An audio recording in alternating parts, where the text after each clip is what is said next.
നമസ്കാരം. News on middle ഈസ്റ്റിലേക്ക് സ്വാഗതം. പ്രധാന വാർത്തകൾ. 3 ദിവസത്തെ വെടിനിർത്തലിന് ശേഷവും ഗസയിൽ ഇസ്രായേൽ ആക്രമണം തുടരുന്നു. ഇന്ന് 5 പേർ കൊല്ലപ്പെട്ടു.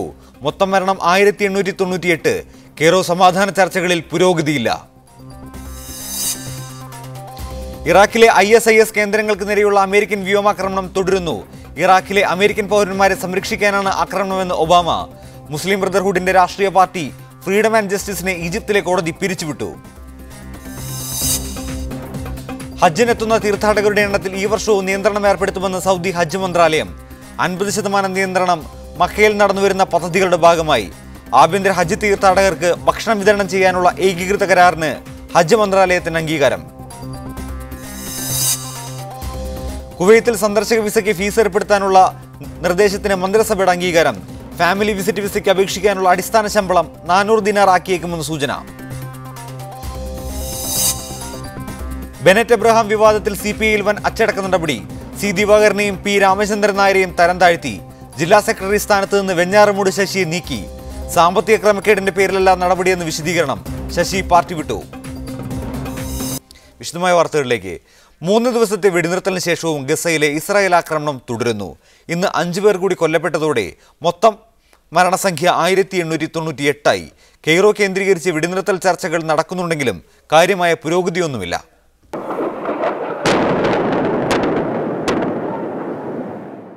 ദിവസത്തെ വെടിനിർത്തലിന് ശേഷം പുനരാരംഭിച്ച ഇസ്രായേൽ ആക്രമണത്തിൽ 3 പള്ളികളും വീടുകളും തകർന്നു. 5 പേരാണ് കൊല്ലപ്പെട്ടത്. ഇതോടെ 2 മാസമായി തുടരുന്ന ആക്രമണത്തിൽ കൊല്ലപ്പെട്ട ഫലസ്തീനികളുടെ എണ്ണം 1898. ഗസയിലെ ആക്രമണം ശക്തിപ്പെടുത്തുമെന്ന് വെടിനിർത്തലിന് ശേഷം ഇസ്രായേൽ പ്രഖ്യാപിച്ചിരുന്നു. ഇതിനിടയിലും ഈജിപ്ത് കേന്ദ്രീകരിച്ച് സമാധാന ചർച്ചകൾ പുരോഗമിക്കുകയാണ്. ചർച്ചകൾക്കായി കൈറോയിലെത്തിയ ഫലസ്തീൻ സംഘം അവിടെ തന്നെ തുടരുകയാണ്. ഇസ്രായേൽ ഉദ്യോഗസ്ഥരുമായും വെടിനിർത്തൽ ചർച്ച നടക്കുന്നതായാണ് റിപ്പോർട്ട്.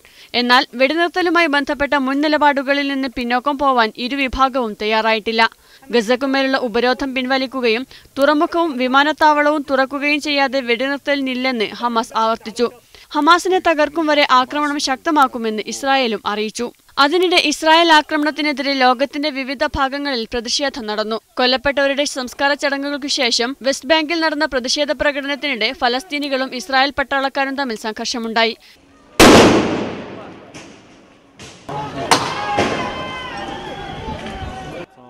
ഇസ്രായേലിനെതിരെ ലണ്ടനിലും പാരീസിലും ദക്ഷിണാഫ്രിക്കയിലും ജനങ്ങൾ തെരുവിലിറങ്ങി. തമിഴ്നാട്ടിലും പ്രതിഷേധ പ്രകടനം നടന്നു.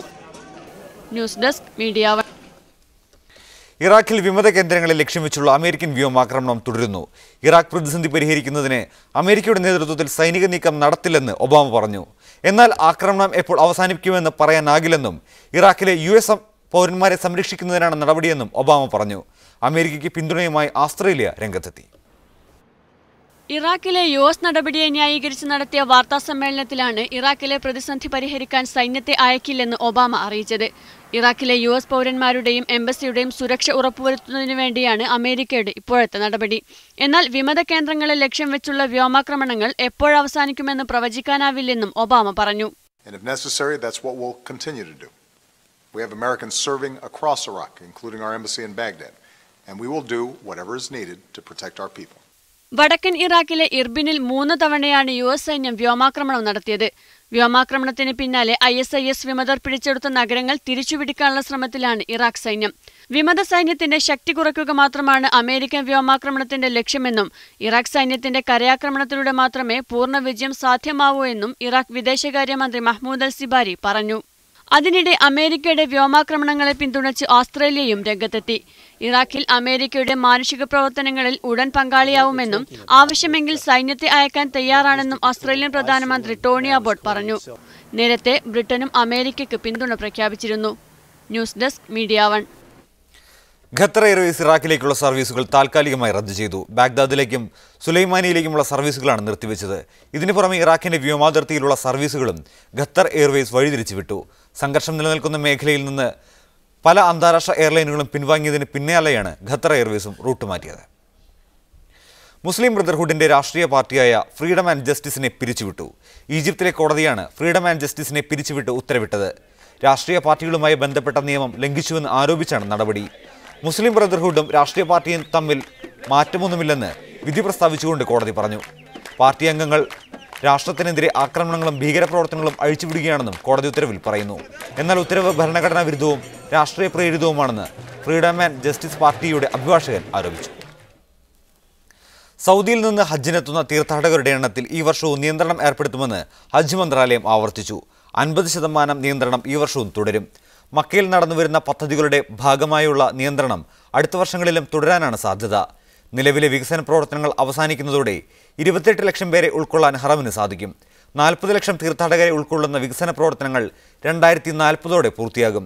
ആഭ്യന്തര ഹജ്ജ് ഹംലകൾക്കുള്ള ലൈസൻസും സ്ഥലവും ടെന്റുകളും അനുവദിക്കുന്നത് ഉടൻ ആരംഭിക്കുമെന്നും ആഭ്യന്തര ഹജ്ജ് വിഭാഗം അറിയിച്ചു. ആഭ്യന്തര ഹജ്ജ് തീർത്ഥാടകർക്ക് ഭക്ഷണം വിതരണം ചെയ്യാനുള്ള ഏകീകൃത കരാറിന് ഹജ്ജ് മന്ത്രി ബന്ദർ അൽ ഹജ്ജാർ അംഗീകാരം നൽകി. ഒരു കരാറിന് കീഴിൽ വിവിധ കാറ്ററിംഗ് കമ്പനികൾ ഭക്ഷണം വിതരണം ചെയ്യും. കമ്പനികളെക്കുറിച്ച് പരാതി ഉയർന്നാൽ അന്വേഷണം നടത്തി മന്ത്രാലയം പിഴ ഈടാക്കും. ഭക്ഷ്യവിഷബാധ പോലുള്ള സാഹചര്യത്തിൽ മുഴുവൻ നഷ്ടപരിഹാരവും കമ്പനികൾ നൽകണം. ഭക്ഷണം വിതരണം ചെയ്യുന്ന സ്ഥലത്തിന്റെ സുരക്ഷ, ശുചീകരണം എന്നിവയുടെ ഉത്തരവാദിത്വവും കമ്പനികൾക്കായിരിക്കും. കുവൈത്തിൽ സന്ദർശക വിസയ്ക്ക് ഫീസ് ഏർപ്പെടുത്താനുള്ള നിർദ്ദേശത്തിന് മന്ത്രിസഭയുടെ അംഗീകാരം. നിർദ്ദേശത്തിന്റെ പ്രായോഗിക വശങ്ങൾ വിലയിരുത്തി റിപ്പോർട്ട് സമർപ്പിക്കാൻ പ്രത്യേക സാങ്കേതിക കമ്മിറ്റിയെ ചുമതലപ്പെടുത്തി. കുടുംബ സന്ദർശന വിസയ്ക്ക് അപേക്ഷിക്കാൻ അടിസ്ഥാന ശമ്പളം 400 ദിനാർ ആക്കിയേക്കുമെന്നും റിപ്പോർട്ടുണ്ട്.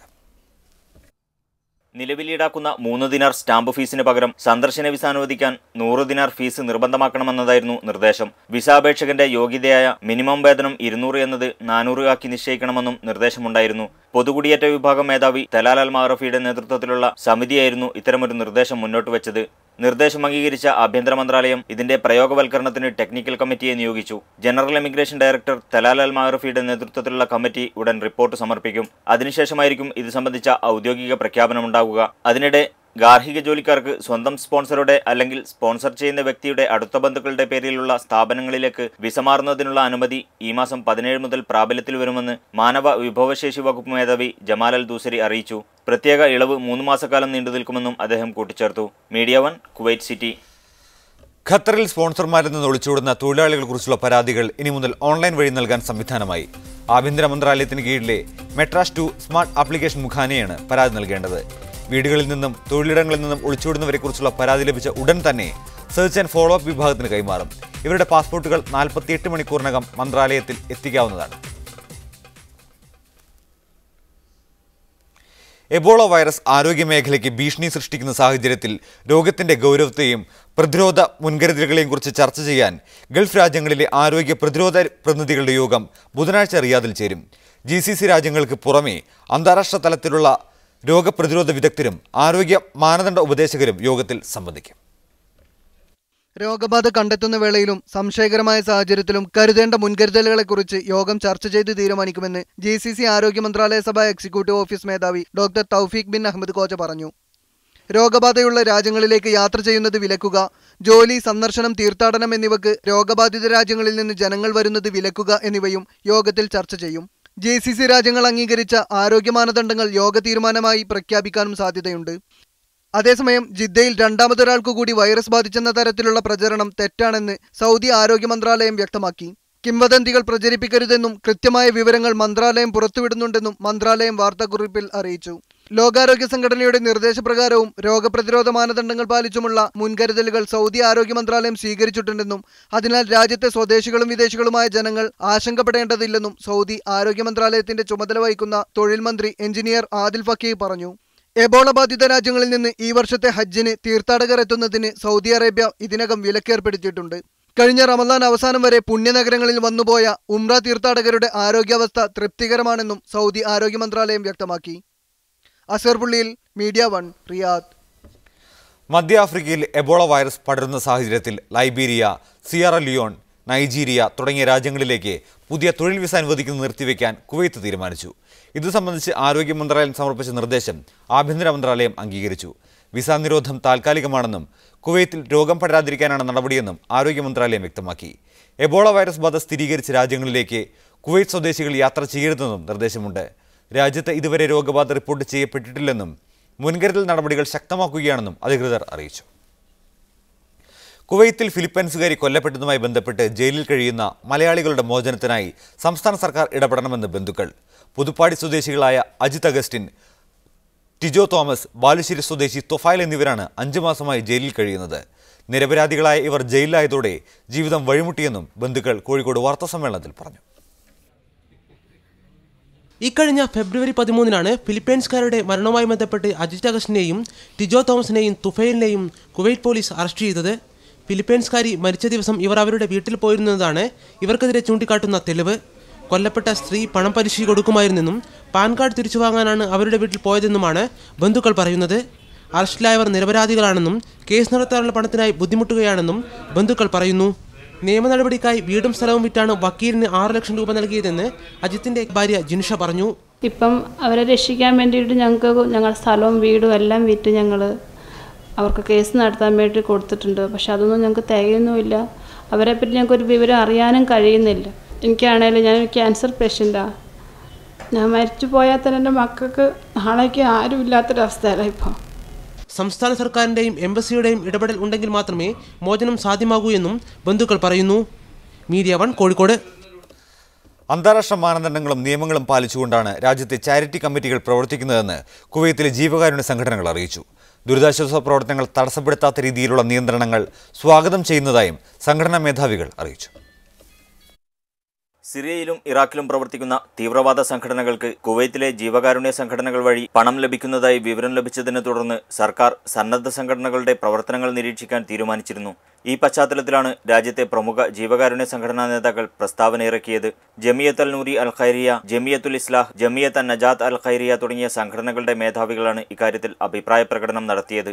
ഉദാരമതികളിൽ നിന്ന് പിരിച്ചെടുക്കുന്ന പണം അർഹരായവരുടെ ക്ഷേമത്തിന് ഉപയോഗപ്പെടുത്തുകയാണ് കുവൈത്തിലെ ചാരിറ്റി സംഘടനകൾ ചെയ്യുന്നത്. എന്നാൽ ജീവകാരുണ്യ സംഘങ്ങളെ ഹൈജാക്ക് ചെയ്യാൻ ചില കക്ഷികൾ ശ്രമം നടത്തുന്നു എന്നാണ് സർക്കാർ നിരീക്ഷണം. ഇത് മുഖവിലക്കെടുക്കുന്നതായും അത്തരം നീക്കങ്ങൾ കണ്ടെത്താൻ സർക്കാർ നടത്തുന്ന ശ്രമങ്ങൾക്ക് തങ്ങളുടെ എല്ലാ പിന്തുണയും ഉണ്ടായിരിക്കുമെന്നും ജീവകാരുണ്യ സംഘടനാ നേതാക്കൾ പറഞ്ഞു.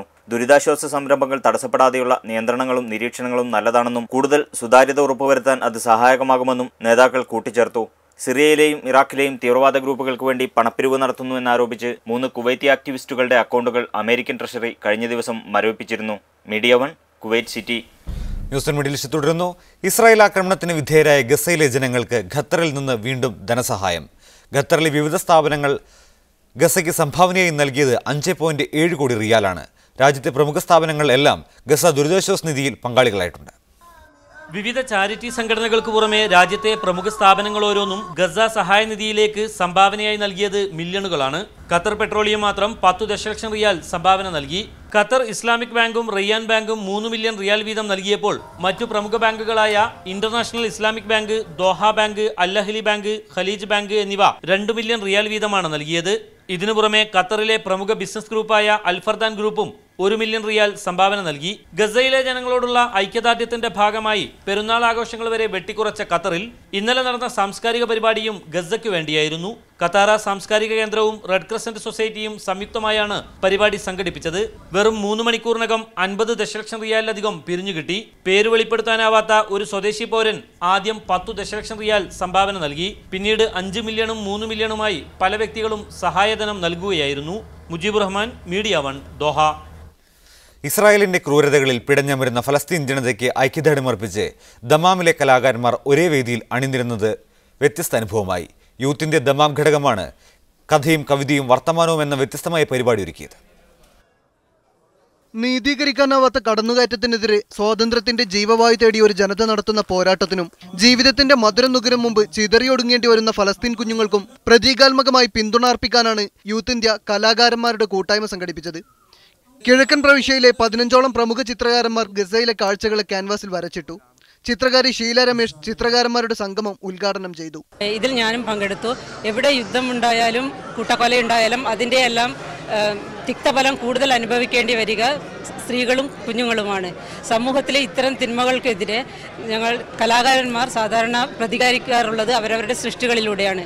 അങ്ങനെയുള്ള ഒരു പ്രദർശനമാണ് ഇവിടെ നടക്കുന്നത്. ഭ്രൂണങ്ങളെപ്പോലും കൊന്നൊടുക്കുന്ന യുദ്ധവെറിയും നിഷ്കളങ്ക ബാല്യത്തിന്റെ നെഞ്ചിൽ വെടിയുതിർക്കാൻ മടിയില്ലാത്ത കാബാലികതയും കൊല്ലുകയും തലോടുകയും ചെയ്യുന്ന സയനിസ്റ്റ് കാപട്യവും ഒക്കെ ചിത്രങ്ങളായി പിറന്നു വീണു. യുദ്ധവിരുദ്ധ കവിതകളുടെ ആലാപനവും വീഡിയോ പ്രദർശനവും നടന്നു. എല്ലാ വെല്ലുവിളികളെയും അതിജീവിച്ച് സ്വാതന്ത്ര്യത്തിന്റെ വായു ശ്വസിക്കാൻ ഫലസ്തീൻ ജനത ഉയർത്തെഴുന്നേൽക്കുന്ന സന്ദേശമടങ്ങിയ ചൊൽക്കാഴ്ചയോടെയാണ് കലാകാരന്മാരുടെ സംഗമത്തിന് തിരശ്ശീല വീണത്. Sajida Rattupuzha, media 1 Dammam.